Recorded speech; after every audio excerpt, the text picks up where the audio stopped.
Welcome back to another episode of Python in a Minute. In this video, we will learn about one of the most fundamental concepts of Python, which is the variables.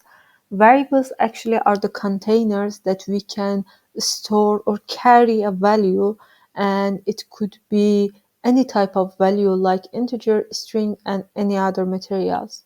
To use variables, firstly, we have to define them, like the name of the variable, equals sign to assign the value and the value that we want to store in them, for example 22.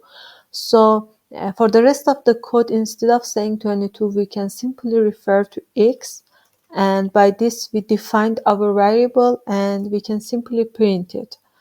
The value of the variables could be anything, like strings here, and we set the y equal to hello world, and if we print it, it will be displayed at the output.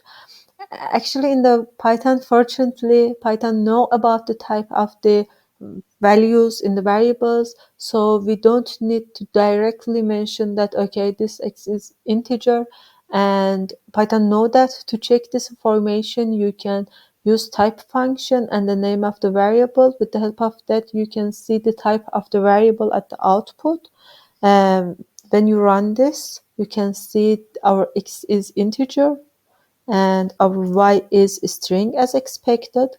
And sometimes we want to define some variables and put their values at the same time. So with the help of comma, we can do that. For example, here 5 will be assigned to the num1 variable, 10 to num2, and 15 to num3.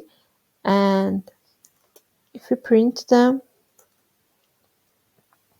you can see all values set to the respective variables. And sometimes we want to assign a value to multiple variables. In that case, we can use equals sign. For example, here a equal to b equal to c equal to hello, and if we run that, you can see all variables are stored. Hello is stored in all variables. That was all about variables in Python. Stay tuned for more videos and happy coding!